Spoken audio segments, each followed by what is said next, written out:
Hello students, আমি Nitish sir জ্ঞানজ্যোতি coaching সেন্টারের পক্ষ থেকে তোমাদের প্রত্যেককে জানাই আরও একবার স্বাগত। তো স্টুডেন্টস, আজকে আমি তোমাদের সঙ্গে আলোচনা করবো NEP second semester minor political science last minute suggestion নিয়ে।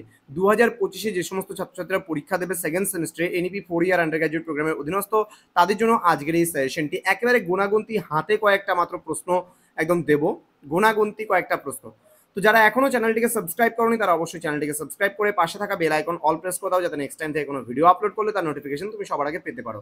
এছাড়া অনলাইনে তোমরা যারা ভাবছো আমাদের ক্লাস জয়েন করবে তারা অবশ্যই যোগাযোগ করবে আমাদের অফিসিয়াল নাম্বার 7076398606 নাম্বারে অথবা 6295916282 নাম্বারে। তোমাদের টোটাল কোর্স ফি থাকছে তোমাদের এই সাধ্যের মধ্যে। শুধুমাত্র যারা মেজর কোর্সে রয়েছে তাদের 6টা সাবজেক্টের 999 এবং যারা পাস কোর্স রয়েছে তাদের 6টা সাবজেক্টের কিন্তু টোটাল কোর্স ফি রয়েছে 699 টাকা। তো দেরি না করে আজই যোগাযোগ করো আমাদের সঙ্গে এবং যুক্ত হয়ে যাও আমাদের অনলাইন ক্লাসে। চলো শুরু করছি আজকের ক্লাসটা। 10 নম্বরে কোন কোন প্রশ্নগুলো তোমরা পড়ে যাবে। প্রথম প্রশ্ন, ভারতীয় সংবিধানের সংশোধন পদ্ধতির তুলনামূলক আলোচনা করো। নেক্সট, ভারতীয় সংবিধানের প্রস্তাবনার গুরুত্ব আলোচনা করো। তুমি কি মনে করো এটি সংবিধানের অবিচ্ছেদ্য অংশ? দেন ভারতীয় সংবিধানের প্রস্তাবনার লক্ষ্য তাৎপর্য আলোচনা করো। দেন ভারতীয় সংবিধানের সংশোধন পদ্ধতি সম্পর্কে আলোচনা করো।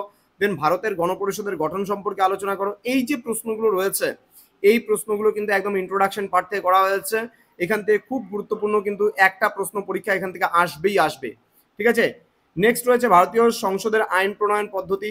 দেন ভারতের রাষ্ট্রপতির জরুরি অবস্থা সংক্রান্ত ক্ষমতার এবং পদমর্যাদার বিশ্লেষণ করো।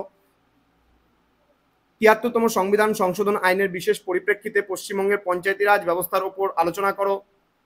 দেন ভারতের আঞ্চলিক রাজনৈতিক দলগুলির উত্থান বিশদভাবে পর্যালোচনা করো। এই উত্থান কিভাবে ভারতের জোট রাজনীতিকে প্রভাবিত করছে। দেন রাষ্ট্র পরিচালনার নির্দেশাত্মক নীতি বলতে কি বোঝো। ভারতীয় সংবিধানের ৪র্থ অধ্যায়ে বর্ণিত বিভিন্ন নির্দেশমূলক নীতিগুলি সম্পর্কে আলোচনা করো, ঠিক আছে। নেক্সট রয়েছে ভারতের অঙ্গরাজ্যে রাজ্যপালের ভূমিকার মূল্যায়ন করো। দেন ভারতীয় সুপ্রিম কোর্টের গঠন ও কার্যাবলী আলোচনা করো। ভেরি ভেরি ইম্পর্টেন্ট, খুব ভালো করে পড়বে এই প্রশ্নটা। নেক্সট রয়েছে ভারতের লোকসভার গঠন ক্ষমতা ও কার্যাবলীগুলো আলোচনা করো। নেক্সট, ভারতীয় রাষ্ট্রপতির ক্ষমতা ও পদমর্যাদা সম্পর্কে আলোচনা করো। দেন ভারতের প্রধানমন্ত্রীর ক্ষমতা ও পদমর্যাদা সম্পর্কে আলোচনা করো। দেন রাজ্যপালের স্বেচ্ছাধীন ক্ষমতা, এটা 6-এ পড়বে, ঠিক আছে। প্রধানমন্ত্রী ভালো করে পড়বে, রাষ্ট্রপতি ভালো করে পড়বে, লোকসভা ভালো করে পড়বে, সুপ্রিম কোর্ট ভালো করে পড়বে। এই 4টার মধ্যে আশা করি 2টা আসবে। তো এইভাবে করে এই প্রশ্নগুলো পড়বে, দেখবে 100% কমন পাবেই পাবে। এবার 6 নম্বরের জন্য যে গুরুত্বপূর্ণ প্রশ্নগুলো রয়েছে সেগুলো নিয়ে আলোচনা করছি। 6 নম্বরের ভারতীয় গণপরিষদের লক্ষ্যগুলি সম্পর্কে আলোচনা করো। দেন ভারতীয় সংবিধানে স্বীকৃত সাম্যের অধিকারের প্রকৃত সীমাবদ্ধতা আলোচনা করো। দেন ভারতের সংবিধানে বর্ণিত 370 নং ধারার উপর একটি বিতর্ক প্রস্তুত করো। দেন ভারতীয় সংবিধানের সংশোধনী প্রক্রিয়াগুলি সংক্ষেপে আলোচনা করো। দেন ভারতীয় সংবিধানে স্বীকৃত স্বাধীনতার অধিকারের প্রকৃত সীমাবদ্ধতা লেখো। দেন ভারতীয় সংবিধানের প্রস্তাবনার গুরুত্ব আলোচনা করো। দেন ভারতীয় সংবিধানের 4র্থ অধ্যায়ে বর্ণিত বিভিন্ন নির্দেশমূলক নীতিগুলি সম্পর্কে আলোচনা করো। দেন ৭৩তম সংবিধান সংশোধনী মুখ্য বৈশিষ্ট্য, এটা ভেরি ভেরি ইম্পর্টেন্ট কিন্তু, হ্যাঁ, এগুলো গুরুত্বপূর্ণ রয়েছে যদিও বা, কিন্তু এটা ভেরি ভেরি ইম্পর্টেন্ট। নেক্সট, ভারতের সংবিধানের মুখ্য বৈশিষ্ট্যগুলি আলোচনা করো। দেন ভারতীয় অঙ্গরাজ্যের মুখ্যমন্ত্রীর ক্ষমতা ও পদমর্যাদা, ভেরি ভেরি ইম্পর্টেন্ট এটা। দেন ভারতীয় হাইকোর্টের এখতিয়ারগুলি কি কি সংক্ষেপে আলোচনা করো। লোকসভা ও রাজ্যসভার মধ্যে সম্পর্ক, ভেরি ভেরি ইম্পর্টেন্ট। ভারতীয় নির্বাচন কমিশনের গঠন ও কার্যাবলী।